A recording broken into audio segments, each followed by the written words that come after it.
What is up, internet? Welcome back to Milehighkei, America's coldest K-car channel. In today's video, we're going to be doing some work on the beat because it sprung a coolant leak. So that's not good. So let's get into it.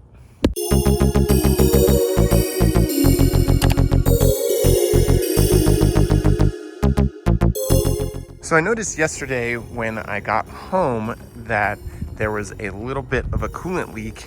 Well, a lot of bit of a coolant leak. I noticed it was under the car, so I jacked it up yesterday, and I figured out that it's coming from one of the coolant housings, which is up near, let's see if I can get up there above the starter next to the distributor. You can kind of see it right there. There's one of the temperature fittings, and it goes into this little housing, and that's where I'm seeing the leak coming from. I really hope it's coming from there and not the head gasket, which would be really bad. I'm just gonna try and fix the seal on the little housing, and then if that doesn't fix it, then we'll move on from there. But the steps are, we need to jack up the car, drain the coolant, and then I'm gonna lower the car back down so it's a little bit easier to work on. And then from the top, I'm gonna take off that coolant hose little housing, and then I'm gonna reseal it. I don't have one of the paper gaskets, so I'm just gonna use some silicone, and hopefully that does the trick. But I'm gonna clean it all off. And then in the process, I do have an oil leak as well. So there's a lot of oil that has come back the rear of the oil pan, but I think it's coming from the valve cover, and I don't have a replacement valve cover gasket kit, so I think I might actually take the valve cover off of the Acti and swap it onto here, because that one's all nice and painted and new and it's never been used. I haven't started the car yet. Swap it onto here, and then I will repaint the one that came off of here to put onto the Acti, and then I will order a new kit and then put it on there. This is more of a priority because this is my daily driver, and then the van is parked for a little bit. It's not going anywhere. With that being said, let's jack up the car and drain the coolant.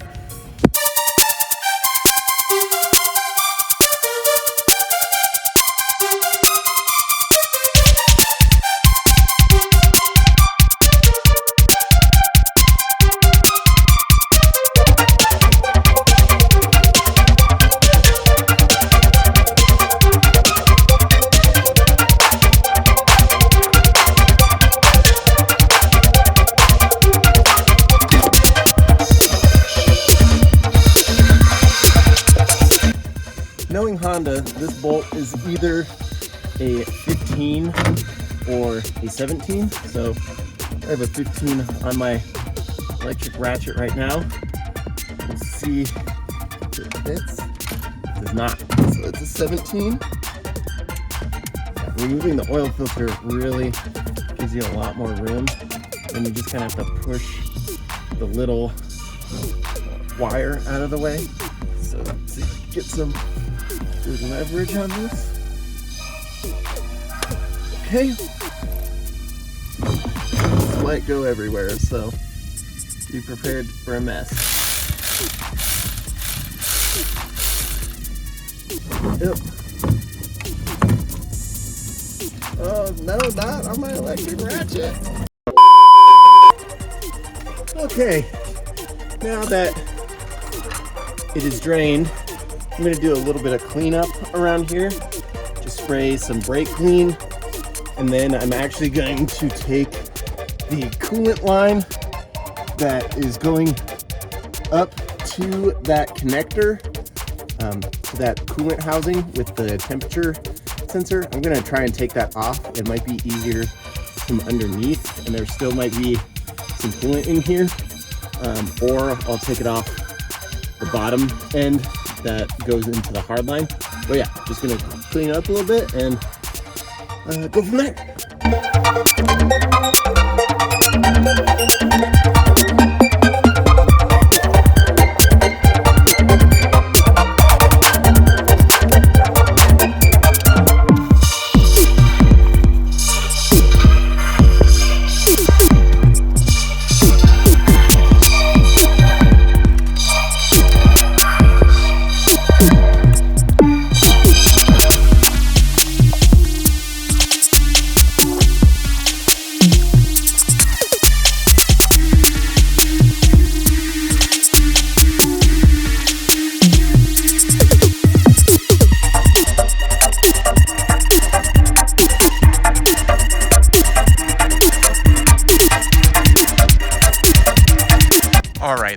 back on the ground and I am losing daylight. So I think I'm going to save the rest of the project for tomorrow.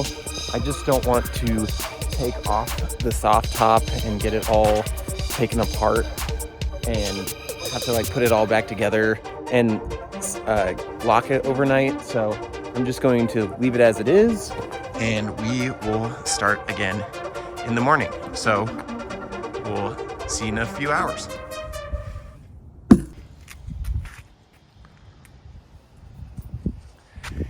Yeah, it's way too cold today. I think I'm gonna pick up on this tomorrow when it's not freezing and snowing.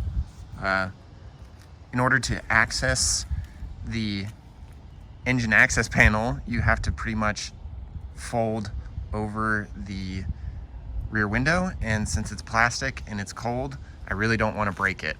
I've seen it happen before. My dad had an old Tracker back in the day, and it was like that. It's ingrained in my memory. Don't touch the plastic window when it's cold out because it might crack. So we'll pick up on this tomorrow when it's hopefully a little warmer. What's up, internet? It's 2 days later. It is a little warmer outside, so I'm going to be working on the beat. So now I have to remove the back part of the soft top, fold the window back. It's a little warmer outside, so I'm pretty confident that this will be able to fold over pretty easily, and then I can access the engine, and then we can get to the little coolant fitting that is leaking. So I've already explained how to do this before, so just gonna put you on a time lapse. So let's get to it.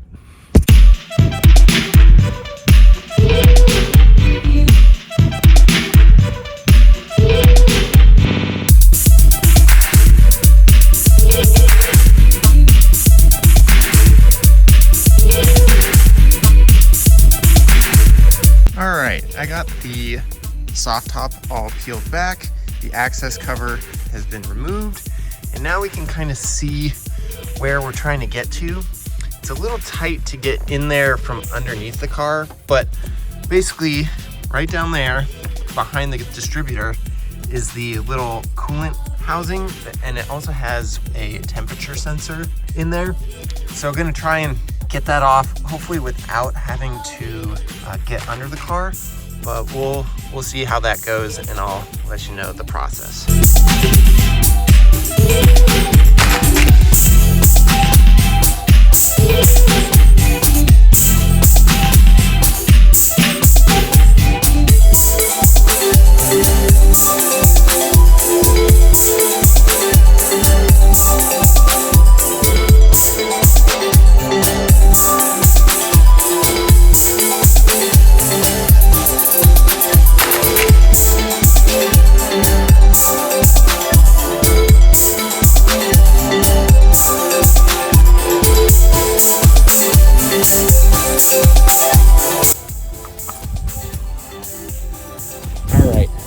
We got the coolant housing off, and as you saw, I did push the beat down over here to jack it up. Didn't want to jack it up on the driveway because since this thing is rear wheel drive, it would have just slid down and I need to get underneath the back of it. But it was just a lot easier to get underneath it in order to remove the hose clamp that was holding on to the little housing here, and kind of see it's pretty crusty around where the actual tube goes on. So I'm gonna clean that up, and it came off relatively easy. So I definitely think that this bottom edge was where it was leaking from. But then when I crawled underneath there, my concerns about the oil leak are definitely on the distributor housing. It's not on the valve cover. So what I think I'm gonna have to do is take the distributor off and kind of do the same thing as we did with the coolant housing, but I just need to mark where the timing is at so I don't mess that up. So I'll take the cap off and mark where the actual rotor is sitting, and then I'll just take all the cords off and then start unplugging everything. But Gonna get started on that now. It's finally starting to warm up a little bit more. I think it's like 38 degrees outside, so pretty spicy.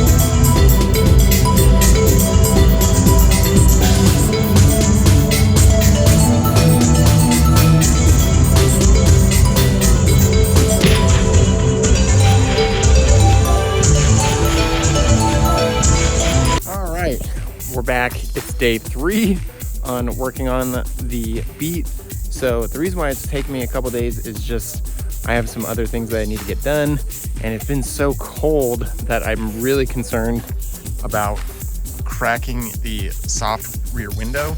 But I was able to get it out nice and easy and lay it flat. I think it's like 29 degrees right now, so it's below freezing, which is not ideal, but we're getting some work done. I did find what I suspect to be the real cause of my coolant leak. So this is one of the coolant lines that goes from the throttle body down to this little port right there. And when the distributor is in, you can't really get access to the little clip here that's on the end, but you can see it's really ballooned out right by the clip. And I think it's actually leaking from right there. So either it's like weeping out slowly or whatever. So I need to replace this. I have one that's on the van right now, but I really don't want to take the distributor off the other car, the other engine, in order to get this. So I think I have a piece of tubing about this length. So we'll see if we can make that work. But now I just need to clean up around where the distributor and the little coolant housing go on, and then we'll be able to slap everything back together. But that part's not really that interesting, so I will update you when I get it all done. But first, here is all the parts that I took off that I cleaned up. Really didn't do much to the distributor. I double checked this O-ring and it's still good. But I did have to replace this O-ring that is on the actual distributor housing. This is the old one. It is hard as a rock, and this is probably where my oil leak was coming from. So I was able to go to the Acura dealership down in Littleton, and they had the part in stock. It's this part number. I guess it's used in a lot of different Honda motors, but I did clean this up. This was really crusty before, and now it's shining it nice and pretty, as well as the coolant housing. There is some corrosion around here, but I'm not too concerned about it because the hose clamp will get stuck on the little lip right there on the end. But I'm going to put some new sealant on here and then attach that back on, and then get this put back in and get the distributor back on. And I have all of the markings of where the timing was at, so I will be able to put it in with no issues. We'll go from there, but we'll put you on a little time lapse and see if we can't get the old crusty engine block all cleaned up for these nice new parts. One more thing. So this is the piece of tubing that I was thinking that I can replace this one.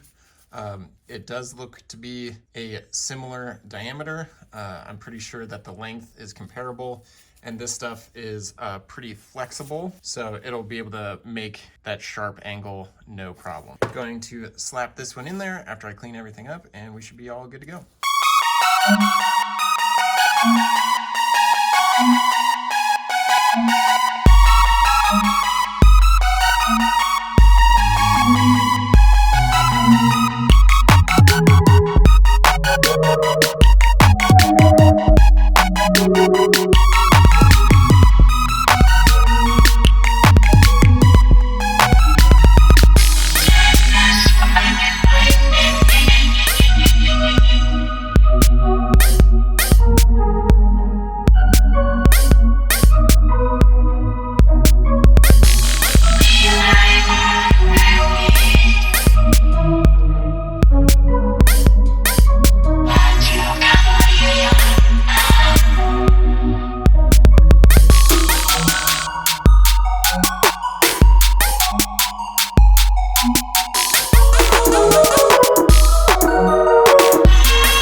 I kind of had to end that last time lapse a little abruptly. I didn't think it was too interesting seeing the back of my head, but I did get the distributor on. I just wanted to make extra sure that I lined everything up so that the timing is correct, and I got everything plugged back in. I'm still waiting to do the lower hose and get all that stuff buttoned up, because I'll need to get under the car in order to do that, and I'm losing sunlight again, so this is gonna turn into a 4-day ordeal. But gonna wrap it up for today, and then we'll get back to it tomorrow. What is up, internet? Welcome to like day 4 of this project. I didn't work on it yesterday. I just had too much stuff to do, and I was also letting the sealant dry on the little coolant temperature housing or whatever. So now I got everything plumbed back up, and now I'm going to start to refill the fluids. The oil, really easy, just need to pour 3 quarts in there.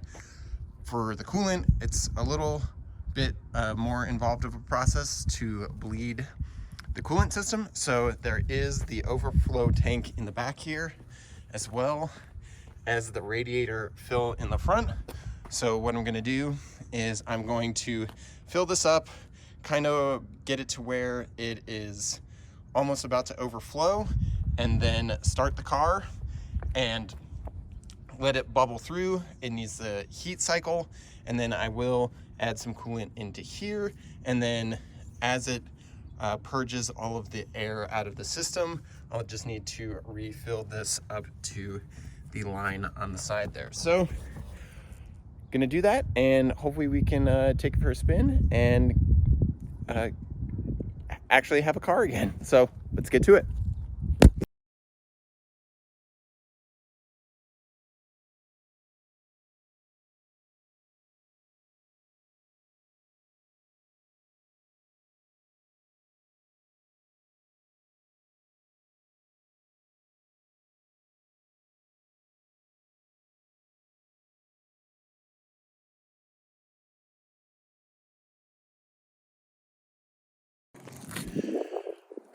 All right, now that the oil is topped off and I reconnected the battery, I'm going to start the process of bleeding the coolant.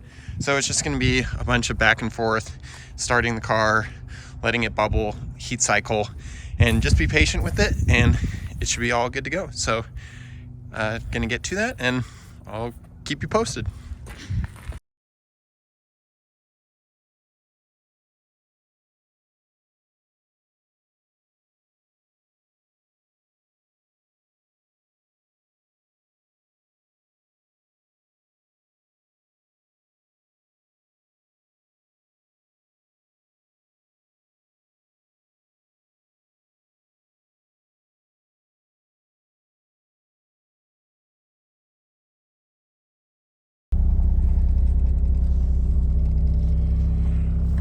All right, so I let the car sit for a little bit, and I drove it around the block a couple times, and I think everything is all good. The coolant temperature is staying where it should be, and so right about there. It hasn't spiked at all. It's definitely done a couple heat cycles by now, but yeah, pretty stoked. That was a pretty long process just because of my schedule, but stoked to have it all done. And I think that's gonna be it for this video. I'm just taking the car to the car wash, just gonna rinse it off. There's been some snow and stuff like that here in Colorado, so wanna rinse it off. And I also need to get some windshield wiper fluid, because I noticed while I was filling the coolant up that I was out. But again, thanks for watching. I really appreciate you for taking the time out of your day to watch this video, and hopefully it helps you out in the future with your beat. But that's it for now, and remember, keep it small.